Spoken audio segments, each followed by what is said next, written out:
Living with Sjogren's presents various challenges. Sjogren's patients report significant emotional, physical, and financial hardships. The disease has a ripple effect through every part of their lives: family, friends, hobbies, and their careers. But for many, they have found ways to understand and live with their new normal of having a chronic autoimmune disease. We sat down with Sjogren's patients, including my mom, who has Sjogren's, to have them share their best advice on living with the disease. Sjogren's patients, the arc of their lives were going in one direction, and then once they became Sjogren's patients, it had a tremendous impact on that and changed going forward what direction the life was going. Doesn't mean life can't be good. It just wasn't going to be the direction that perhaps it was going. The trajectory of a patient's life can be suddenly changed with a diagnosis of a chronic disease. Finding ways of adapting can make all the difference. I really strongly suggest they seek out and find somebody else with Sjogren's that they can talk to and that they can be with. Because it's so important to have somebody in your life who understands what it's like. Creating a support network of people who understand your disease can be very helpful. These people may be old friends or family, or they may be new friends you meet at Sjogren's support groups or events.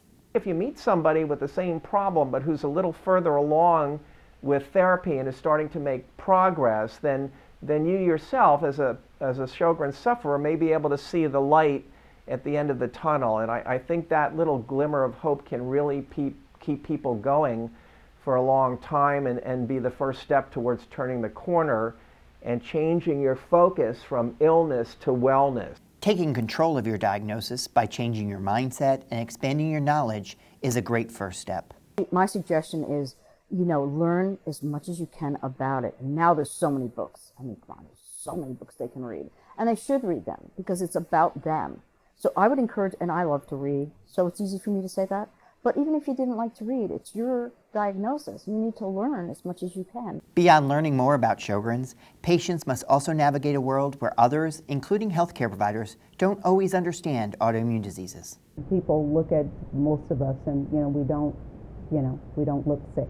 Right before you can even start saying, what's going on, you feel like, that you're lying or that you're not going to be taken seriously, or you couldn't feel that bad, right? Because you look so good. I've had doctors, I'm coming in for pain or whatever, and they're like, oh, you look really good, right. And they just don't understand how that makes a patient feel. Mm-hmm. I hate when they do that. Patients often refer to Sjogren's as a disease where they wish they felt as good as they look. The emotional part is, I don't think about it that often, but it is very emotional because it's a situation where you don't want people to know that maybe you're too tired to do something or you couldn't be part of something possibly.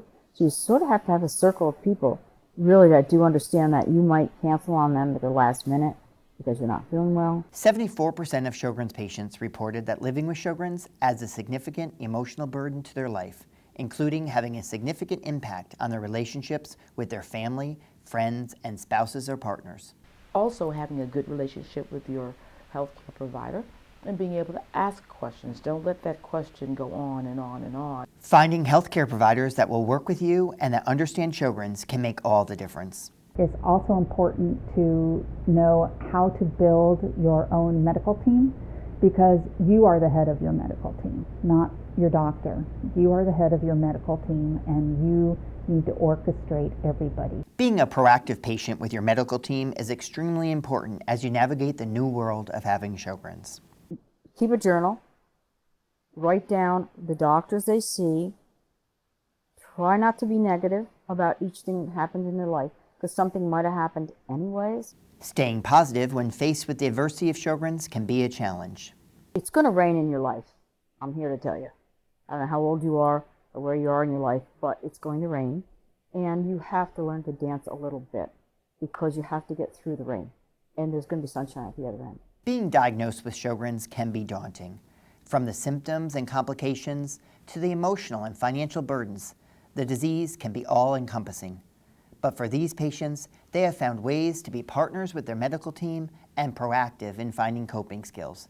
To find additional coping skills and a network of support, please visit Sjogren's.org. Thank you for joining us on Exploring Sjogren's.